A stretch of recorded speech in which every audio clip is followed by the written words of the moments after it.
Decentralized platform called DAO1. Yeah, I mean, it is fascinating to see these two worlds kind of collide. Yeah, And I think what really jumps out at me is how these two entities are perceiving this whole situation so differently. totally. You've got the TSSB, they're coming in with these allegations of securities fraud, and that's a pretty serious charge. Yeah, it's a big deal. But then you've got DAO1, and they're basically saying, wait a minute, you're totally misunderstanding what we do and how we do it. This is all based on like a fundamental misunderstanding of decentralized technology. Yeah, we've got some really interesting source material here, a community update from DAO1. And this is a direct response to a TSSB document that they put out. Right. And I mean, the title of this DAO1 response kind of says it all. Yeah. Texas, you are not on the list. Very pointed. Yeah, so it definitely seems like they feel like they're in the right here. Yeah. So today, for you, our listener, we're going to do a deep dive into these claims and into DAO1's response to them. I'm excited to break it down. Let's figure out what's at the heart of this disagreement. Yeah. I think you hit the nail on the head when you said that they're coming at this from two totally different perspectives. Yeah. It seems like what we've got here is the TSSB looking at this through the lens of traditional securities law, Right. while on the other hand, you have DAO1 arguing, hey, these old frameworks just don't apply to our new decentralized model. It's like Yeah. trying to fit a square peg into a round hole. Yeah, and the big accusation here is securities fraud, right? That's what the TSSB is alleging. Right. What specifically is the basis of that claim according to DAO1? What are they saying the TSSB is getting wrong? Well, from what I could gather from DA1's response, the TSSB document itself doesn't lay out a lot of like specific factual evidence. Hmm. It's not like they're pointing to a smoking gun or anything. Yeah. Instead, what DAO1's response focuses on is what they see as the TSSB's misunderstanding of their technology, like how the whole thing actually works, Mm-hmm. and of the nature of this APTM token. Okay. So it's not so much about specific fraudulent actions that they're being accused of. It's more about this fundamental disagreement on how the entire operation should be classified. Right. So DL1's kind of saying, hold on, you're approaching this the wrong way entirely. Exactly. Now, another big claim from the TSSB, according to DAO1's response, is that they're saying that DAO1 is intentionally offering the APTM token to people in Texas. Right. How does DAO1 counter that?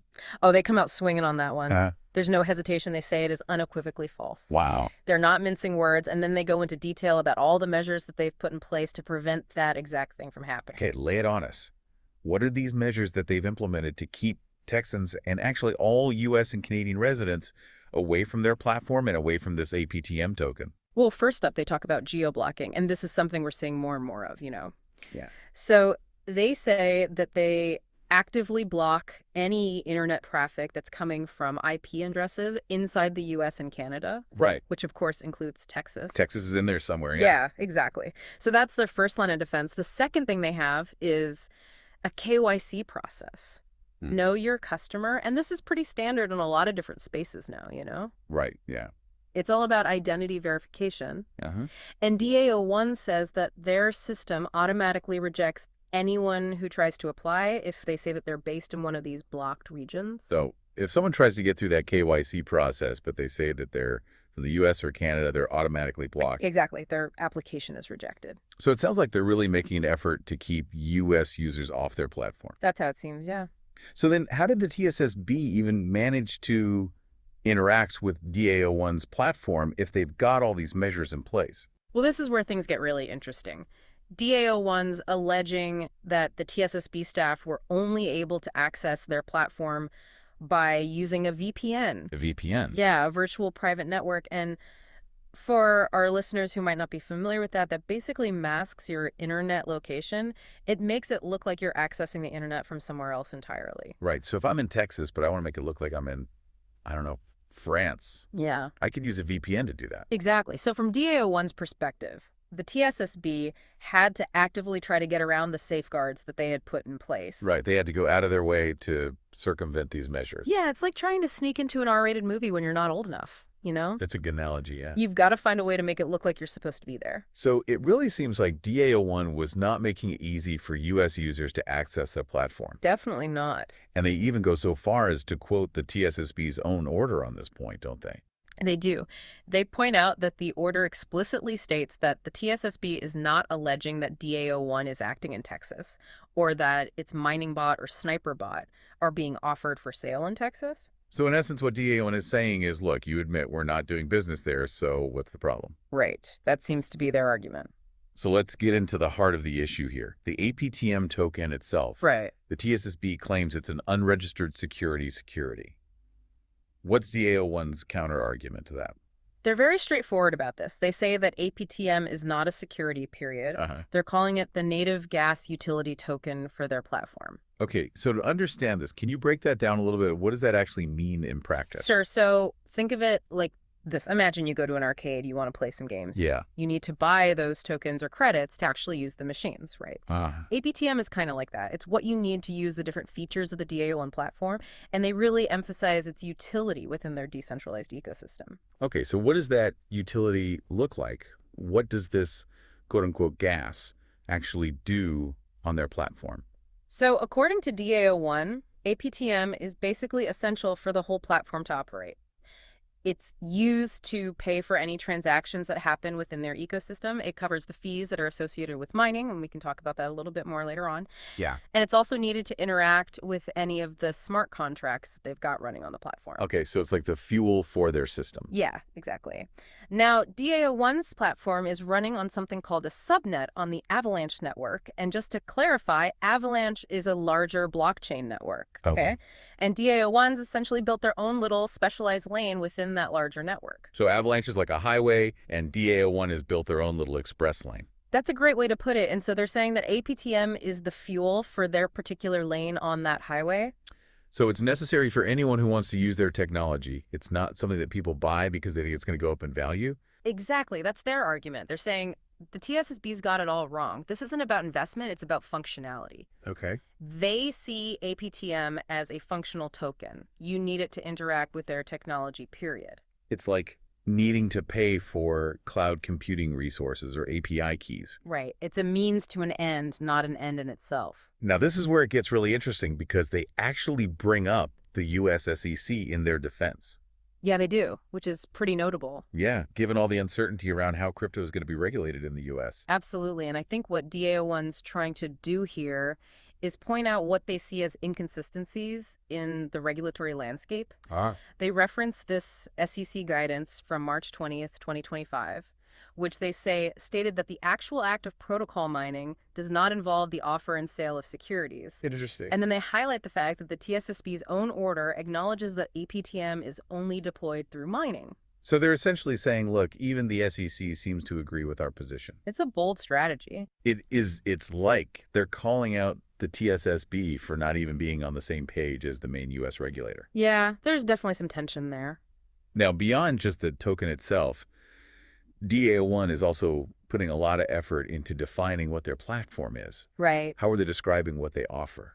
They're very insistent that they are not selling financial products. Okay. And that they don't offer securities. Instead, they describe themselves as a decentralized technology platform that provides utility-based software products. And their goal is to empower individuals with technological capabilities. Right. That's their stated mission. So what kinds of things fall under this umbrella of utility-based software products? They give us a few specific examples. One is decentralized business identities. Okay. And you can kind of think of that like a digital passport for online interactions. It gives people and organizations more control over their online presence. Okay, so it's a way to manage your identity in a decentralized way. Exactly. Yeah. Then they also mention market analysis bots, which are probably tools to help automate trading or research. Makes it. And then there are these sniper copy bots, which I'm guessing have something to do with automated trading strategies that react really quickly to changes in the market. Gotcha. Then, of course, they talk about their decentralized mining ecosystem, which is how new APTM tokens get generated. And they also have this multi-tier affiliate and referral program, which makes it sound like they're really focused on building a community around their platform. So they're trying to paint a picture of a platform with lots of different tools and features, and the APTM token is just the fuel that makes it all run. Yeah, exactly. And that distinction is super important to their argument. Right. Yeah. They want to be seen as tech innovators, Yeah, not as a shady financial operation. exactly. So given all that, I can't imagine they're too happy with how the TSSB is handling things. No, they are not. They see this as a clear case of regulatory overreach. Okay. They basically think that this Texas regulator is trying to flex its muscles beyond its jurisdiction. Right, especially since they've made such an effort to exclude U.S. users. Exactly. And they definitely don't hold back in how they describe this whole situation. They use some pretty strong language. Yeah, there were a few quotes that really stood out to me. What were some of the things that they said? Well, they call it a local regulator's attempt to overreach beyond its jurisdictional authority. Okay, so they're not pulling any punches there. Nope. And then it gets even more intense. They actually say this is a vendetta, not regulation. Wow. So they really think they're being unfairly targeted. It seems that way. They really think this is about something more than just the TSSB trying to do its job. Yeah, it sounds like they're not backing down. Not at all. They even reiterate their commitment to decentralization and to their own way of complying with regulations like we talked about. Right, by actively blocking users from specific regions. Exactly. And they also emphasize how global their user base is. Which implies that Texas is a pretty small piece of the pie. Right. They're basically saying we're a global operation. We're not focused on Texas. So where do things stand now? What are DAO1's next steps in dealing with these allegations? Well, they say that they've got their legal and advisory teams looking into everything, figuring out their best course of action. Okay. So they haven't laid out a specific legal strategy yet, Oh. but they're reassuring their community that they'll figure out the right way to respond. Right. And it's business as usual for now. Exactly. They're full steam ahead. Okay, so let's sum up what we've learned today for our listener. Yeah. We got this situation where a Texas regulator, the TSSB, is accusing DAO1 of securities fraud Yeah. because of their APTM token. Right. But DAO1 is pushing back hard. They're saying, look, we've done everything we can to prevent U.S. users from accessing our platform. And this APTM token, it's just a utility token. It's the fuel that makes our system run. Yeah. It's not an investment. Exactly. It all comes down to this fundamental disagreement on what APTM actually is. Right. Is it an investment contract that falls under the definition of a security, or is it purely a functional token that just lets people use the DAO1 platform? And then on top of that, you've got this question of jurisdiction. You know, if DAO1 is really blocking U.S. users, can a Texas regulator actually do anything? It's a really complex issue. Yeah, this whole story Yeah, really gets you thinking about the bigger picture, you know? absolutely. What happens when regulators try to apply traditional rules to these decentralized technologies that operate across borders? Right. These systems aren't bound by geography. Yeah, it's a whole new world. So how do national or state-level regulations even apply in this context? It's a huge question. It is. And then you've got the balance between protecting investors and fostering innovation. Right. You know, we want to encourage these new technologies, but we also want to make sure people aren't being taken advantage of. It's a tough needle to thread.